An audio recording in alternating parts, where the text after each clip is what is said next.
मैं अभिनंदन करता हूँ, स्वागत करता हूँ और सभी लोग को हृदय के गहराइयों से बारंबार प्रणाम करता हूँ। मैं आप लोग को बताते चलो कि आज हमारी जनसंवाद कार्यक्रम हल्दी छपरा चौक पे हो रही है।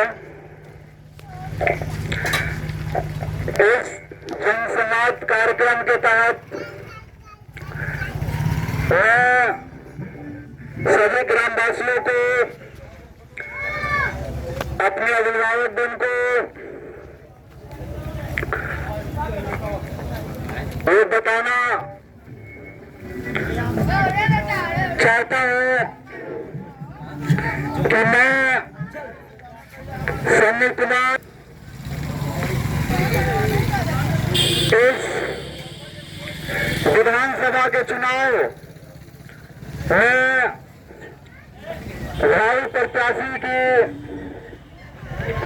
भूमिका में हूँ और मैं 2025 का चुनाव, विधानसभा का चुनाव निर्दलीय लड़ने जा रहे हैं। मैं 2020 का चुनाव विधानसभा का यानी कि विधायक से मैं निर्दलीय लड़ने जा रहा हूं। मैं आप लोग को बताते चलो 31 अगस्त 2025 से मैं प्रधान विधानसभा यात्रा की शुरुआत कर चुके हैं। इस यात्रा के माध्यम से मैं अपने विधानसभा के कई गांवों में जाकर के आशीर्वाद प्राप्त करने का काम किया है। हमारी यात्रा सोरमरवा पंचायत से शुरू हुई थी। यहाँ से पतिला, रामबाग, 84 और प्रेम टोला, उलासी टोला, भवानी टोला, रामपुर, कई गांवों का मैं यात्रा कर चुका हूं और आगे भी कई गांवों की यात्रा हमारी निश्चित की गई है। हमारी यात्रा फिर 4 तारीख को 4/10/2025 को सेतु चौक और नगरा, जो सादीपुर पंचायत के गांव आते हैं, उस गांव का यात्रा है।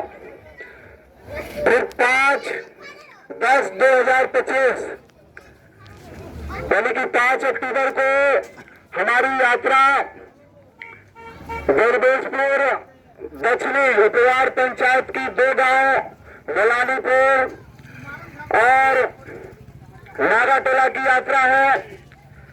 6 तारीख को दिन सोमवार को गरबेजपुर उत्तरी पंचायत में यात्रा है हमारी।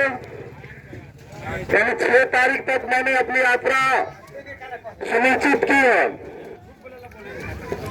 मैं आप लोगों को बताते चलो कि हम अपने गांव के भी यात्रा का डेट रखेंगे।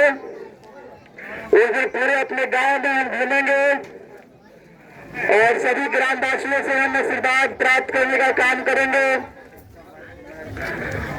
और हमारी यात्रा ऐसे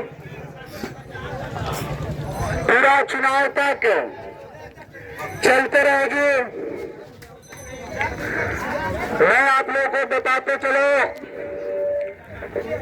कि बड़े गर्व की बात है, फख्र की बात है कि आपका गांव का बेटा हल्दी छपरा का लाल संगम का वासी इस विधानसभा चुनाव में खड़ा है। आज तक हमारे गांव से कोई भी उम्मीदवार नहीं है मैं इस गांव से पहली बार विधानसभा को उम्मीदवार बन रहा हूं, तो पूरे गांव के लोग हर्ष और उल्लास के साथ गर्व करना चाहिए कि हमारा बेटा चाहे कितना भी कमजोर है, कितना भी गरीब है, मगर कुश्ती में कूद रहा है। इस बात पे सभी ग्रामवासियों को गर्व करना चाहिए। हार जीत तो एक से एक योद्धा हारते हैं, जीतते हैं, एक से एक धनवान के धमन टूटती है, ये कोई बड़ी बात नहीं है। सबसे बड़ी बात है कि आखिर कि हमें इस चुनाव में कूदने की जरूरत क्या करें, ये सोचने का विषय है। मैं जानता हूं कि ये चुनाव बहुत बड़ा है, क्षेत्र बहुत बड़ा है, मगर ये जानते हो भी हमारी क्या बैकग्राउंड है। हम लोग बहुत गांव से हैं, सभी लोग जानते हैं, और सब कुछ जानते समझते हुए भी मैंने चुनाव लड़ने का निर्णय किया। और मैं आप लोगों को बता दूं कि कोई भी यहाँ पे उम्मीदवार आएगा, कैंडिडेट आएगा और वो कहेगा कि हमें जिताइए, हमें जिता कर देखिए, मैं ये काम करूंगा, वो काम करूंगा, मगर इस जनसंवाद के माध्यम से आपका बेटा भाई गांव का लाल पूरे ग्रामवासियों से वादा करता है कि आपका बेटा अगर चुनाव हार भी जाता है, जो जीत कर जाएगा, उससे 4 गुना काम अगर ज्यादा नहीं हम किए, 4 गुना काम ज्यादा नहीं किए तो दोबारा चुनाव में हम नहीं आएंगे। ये हमारी वादा है अपने गांव के लोगों से। अगर हम चुनाव हार भी जाते हैं, वो जीत के जाएगा, उससे हम 4 गुना ज्यादा काम करेंगे अपने गांव के लिए। 1 गुना नहीं, 4 गुना ज्यादा हम काम करेंगे, हारने के बाद करेंगे। आप सोच सकते हैं कि जो हारने के बाद उतना काम करने के लिए संकल्प लेता हो, वो जीतने के बाद क्या करेगा। आप सोच सकते हैं कि जीतने के बाद वो क्या करेगा। मैं आप लोगों को बता दूं कि हमारे आखिर का एजेंडा क्या है, मैंने आखिर का आज तक क्या किया है। आखिर हमारे, मैं आप लोगों को बता दूं, हम इस गांव के बेटा हैं, रग से हमारे वाकिफ से, हमारे ग्रामवासी भाई, हमारे गार्जियन। मैंने जब से होश संभाला है, समाज के प्रति इतना लगाव रहा है, इतना लगाव रहा है समाज के लिए कि मैं आप लोगों को बताते चलो कि जब मैं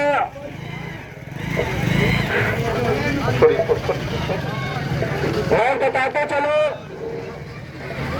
तो मैं इसी चौक पे शराब बेचने का काम करता था। दारू की दुकान थी हमारी, अच्छी खासी आमदनी हो रही थी, इनकम हो रही थी, मगर मेरे मन में ख्याल आया कि दारू समाज को बर्बाद करता है। तो मैंने कई दुकानदारों से यहाँ पे निर्णय लिया कि हम लोग सब लोग मिलकर बंद करते हैं दारू की दुकान। तो हुआ कि सबसे पहले आप बंद कीजिए, क्योंकि आप अगवानी कर रहे हैं, तो आप बंद कीजिए। और मैंने जमी जमाई दुकान को बंद करने का काम किया, और कई लोगों से मैंने चर्चा भी किया, आग्रह भी किया कि आप लोग भी बंद कीजिए। मैंने बंद कर दिया। ये हमारी समाज के प्रति सोच है। मैं आप लोगों को बताते चलो, हमारे एक छोटी सी स्कूल है गांव में, जहाँ पे मैं बच्चों को पढ़ाने का काम करता हूँ। मुश्किल से 50-60 बच्चे हैं, जिसमें किराया देना मुश्किल हो जाता है। किराया लटक जाती है, स्कूल में ताला लग जाता है, टीचर को नहीं मिलता है, पेरेंट्स समय से टीचर नहीं आते हैं। इस आर्थिक स्थिति हमारी है, फिर भी ऐसी आर्थिक स्थिति में होने के बाद भी मैंने इसी गांव में युवाओं को बढ़ाने के लिए, इसी गांव में मैंने खेल को बढ़ाने के लिए 3 टूर्नामेंट करवाते हैं। युवाओं को बढ़ाने के लिए, खेल को बढ़ावा देने के लिए इसी गांव में हम टूर्नामेंट कराते हैं। वो टूर्नामेंट 10 दिन चलती है, 15 दिन चलती है, और एक टूर्नामेंट तो 31-32 दिन तक में लगातार चलती है, जिसमें मैं हजारों 5-10 हजार खर्च करके बच्चों को इनाम देने का मैंने काम किया है। ऐसा नहीं कि हम बाहर में बोल रहे हैं, हम इसी गांव की कार्यक्रम है, मैं इसी गांव का हूँ, आप सब लोग इसी गांव में हैं। हमारी आर्थिक स्थिति बहुत कमजोर होने के बाद भी ऐसे हम सोच रखते हैं कि युवाओं को हम बढ़ाएंगे, और हमने 3 सफल टूर्नामेंट कबड्डी का मैच करवाया, पूरा गांव जानता है। मैं आप लोगों को बताते चलो, किसी गांव में एक गरीब परिवार में होने के बाद भी आप लोग अच्छी तरह से जानते हैं, मैं आप लोग को बताना चाहता हूँ, दिखाना चाहता हूँ, किसी गांव में मैंने शिक्षा को बढ़ावा देने के लिए, एजुकेशन को बढ़ावा देने के लिए, मैं अच्छी तरह से जानता हूँ कि शिक्षा से ही समाज का विकास होता है। बिना शिक्षा के समाज का विकास नहीं हो सकता है। इसीलिए हारने के बाद भी और जीतने के बाद भी शिक्षा ही हमारी पहली एजेंडा रहेगी, जिसमें मैं विशेष रूप से काम करूंगा। छोटे स्कूल होने के बाद भी मैं आज भी अपने स्कूलों में कई बच्चों को निःशुल्क पढ़ाने का काम करता हूँ। 1 रुपया फी नहीं लेता हूँ जिनकी स्थिति खराब है।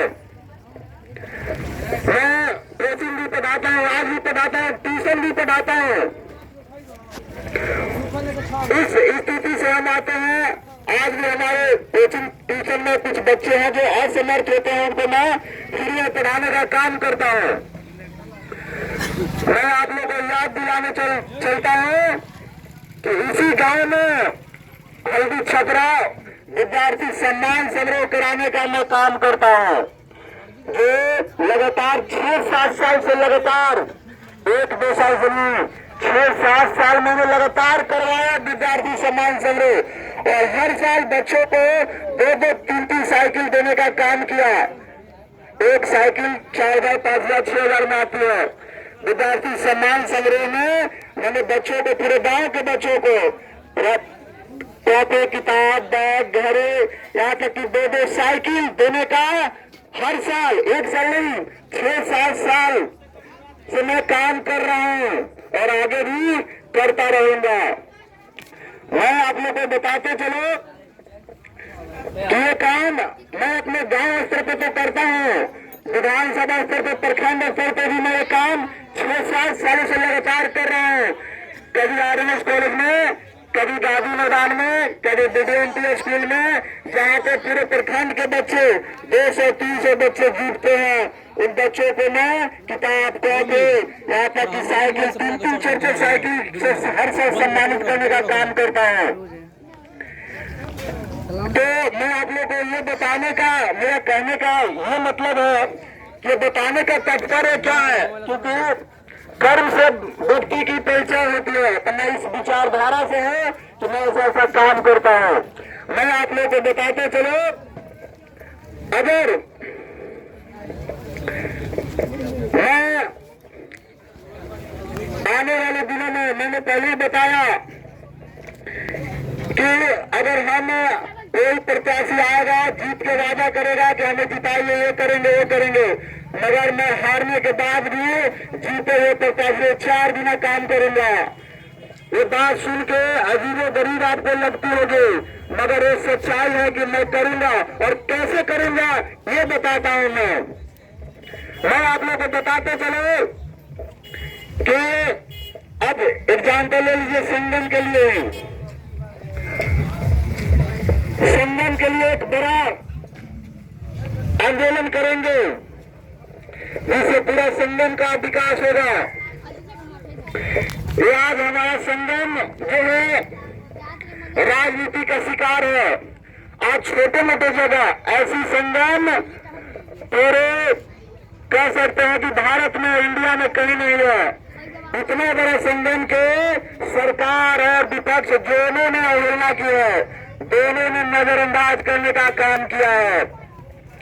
क्योंकि सरकार के पास सत्ता थी, उसने ध्यान नहीं दिया। विपक्ष के पास संख्या थी आवाज बुलंद करने के लिए, आंदोलन करने के लिए, मगर उसने आंदोलन नहीं किया हमारे संगम के लिए। मैं आपको बताते चलो कि संगम जिस दिन विकसित होगा, हम पूरे गांव वासियों को, एक भी व्यक्ति को कहीं भी बाहर जाने की जरूरत नहीं पड़ेगी, कहीं भी। क्योंकि यहाँ पे इतना रोजगार जन्म लेगा, इतना रोजगार कि बच्चा की आर्थिक स्थिति सुधर जाएगी, हर घर परिवार खुशहाल होगा। मगर आज तक किसी ने हमारे संगम के ऊपर ध्यान नहीं दिया। मैं आप लोगों को बता दूं कि इसी गांव में आपका स्कूल की व्यवस्था देख सकते हैं। आज एडमिशन नहीं होता है, स्कूल की व्यवस्था, ये गांव की नहीं बात है, पूरे विधानसभा की बात है, मगर गांव की मैं बात कर रहा हूँ। इसी गांव में स्कूल है जहाँ पे बच्चों का एडमिशन नहीं होता है। आपको हम बता दें कि विभागीय लेटर निकलता है, विभागीय लेटर निकलता है कि उस बच्चों को एडमिशन करना है जिसके माता पिता नहीं है, अनाथ है, उन बच्चों को भी एडमिशन करना है। 1 रुपया नहीं लेना है, और वैसे नहीं करना है, घर घर जाके एडमिशन करना है। अगर कोई बच्चा छूट जाता है तो 2-4 दिन सभा करके नुक्कड़ नाटक दुगदुगी बजा के घर से बच्चों को निकालना है और एडमिशन करना है। मगर यहाँ स्कूल में गार्जियन जाने के बाद धक्का मार के निकाला जाता है, बदसलूकी की जाती है, और कोई पूछने वाला नहीं है, कोई भी पूछने वाला नहीं है। बड़ा दुख होता है कि बताओ हमारे गांव और हमारे गांव का शिक्षा आपको बता दें कि एडमिशन नहीं होता है, इन बच्चों को वो कमाने चले जाते हैं। जब साल में बैठ के क्या करेंगे, ऐसे हम परिवार से आते हैं और कोई पूछने वाला नहीं है। कंप्लेन करके आदमी हार गया, फिर भी रीजन क्या, हम कमजोर क्यों पड़ गए? क्योंकि कुछ लोग जो है एक तरफा गलत का सपोर्ट करते हैं, जिसके कारण गलत हमारा समाज में बढ़ जाता है। मैं आपको बताते चलो, कई महिला के आजाद नगर में घटना होती है बच्ची के साथ, 11 साल 10-11 साल बच्ची के साथ बलात्कार होता है, उसे पेड़ से टांग दिया जाता है मारकर। उसमें पहला आवाज मैंने उठाया मार्च निकालने का, किसी का कोई अता पता नहीं था, न पक्ष न विपक्ष, किसी का नहीं। मैंने कैंडल मार्च निकालने का काम किया। उस कैंडल मार्च के लिए हमारे ऊपर आपके माननीय विधायक ने FIR कराने का काम किया है। अब सोचिए कि इतिहास में पहली बार इतना बड़ा घटना मुंगेर में हुआ और किसी ने आवाज नहीं निकाली। हमारे साथ जितने लोग थे FIR में सब लोगों का नाम, 17 लोगों का नाम बाई नाम FIR हुआ है। वो 17 लोग कैंडल मार्च में तो 500-1000 आदमी थे, मगर नाम बाई नाम FIR होता है 17 लोगों को। तो कौन 17 लोग हैं? तो जो भी विधायक के विरोध में रहते हैं, जो विधायक के विरोध में बात करते हैं, उनके ऊपर FIR हुआ है। सोचने वाली बात है कि क्या इस कैंडल मार्च में एक भी विधायक का समर्थक नहीं था? हाँ, मगर चुन चुन के नाम दिया जाता है, FIR करवाया जाता है। ये सोचने की बात है। इस घटना में महिला पीड़ित परिवार को थाने में बुला करके घटना को, कहने का मतलब इस मामला को दबाने के लिए थाना प्रभारी से आदेश दिलाया जाता है, कहलवाया जाता है। उसका पूरा प्रूफ है, वीडियो है, रिकॉर्डिंग है। कहलवाया जाता है कि मामला शट डाउन कर दो। गरीबों की कोई इज्जत नहीं होती है, मजदूरों का कोई सुनने वाला नहीं है। तुम 5-6 लाख रुपया लो और मामला को खत्म करो। यहाँ तक फिर भी कोई कार्रवाई नहीं हुई उस थाने प्रभारी पे। ये सिस्टम है आपका। मैं आप लोगों को बताते चलो कि ये आपका थाना है, ब्लॉक है, सब दलालों का अड्डा बन चुका है। कहीं भी कोई आज व्यवस्था देख लीजिए, कहीं भी हर काम में घूस, हर काम में घूस। इतनी बड़ी जनसंख्या होने के बाद भी आज लूटा जा रहा है। हमारी शक्ति कई गुना है, फिर भी हमें ठगा जा रहा है। अब सोच लीजिए कि आज हमारे गांव में या पूरे विधानसभा में राशन सबको को 4 किलो मिलती है, मगर आदेश कितना है? 5 किलो। ये चोरी नहीं होती है, डकैती हो रही है, डकैती। ये डकैती कौन करवा रहा है? प्रश्न है कि डकैती कौन करवा रहा है? इसको चोरी नहीं करेंगे, सब बच्चा बच्चा बूढ़ा जो है सब कुछ जानता है।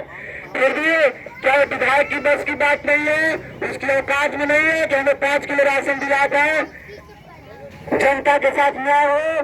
मगर ऐसा नहीं हो रहा है, क्योंकि अब सोचिए 1 किलो राशन की कटौती छोटी मोटी कटौती नहीं है। आज हमारे विधायक लाखों में नहीं, करोड़ों में नहीं, अरबों में खेल रहे हैं। और मैं एक बात बताना चाहूंगा आप लोग को, कोई भी कहीं का भी हो, आज मैं इस फतेहाल में घूम रहा हूँ और विधायक बन जाता हूँ तो हमारे पास प्रॉपर्टी आ जाती है, करोड़ों रुपए की संपत्ति अर्जित कर लेते हैं, तो साफ साफ जाहिर है कि मैं भ्रष्टाचारी हो गया हूँ। मैं एक बार फिर से बताना चाहूंगा,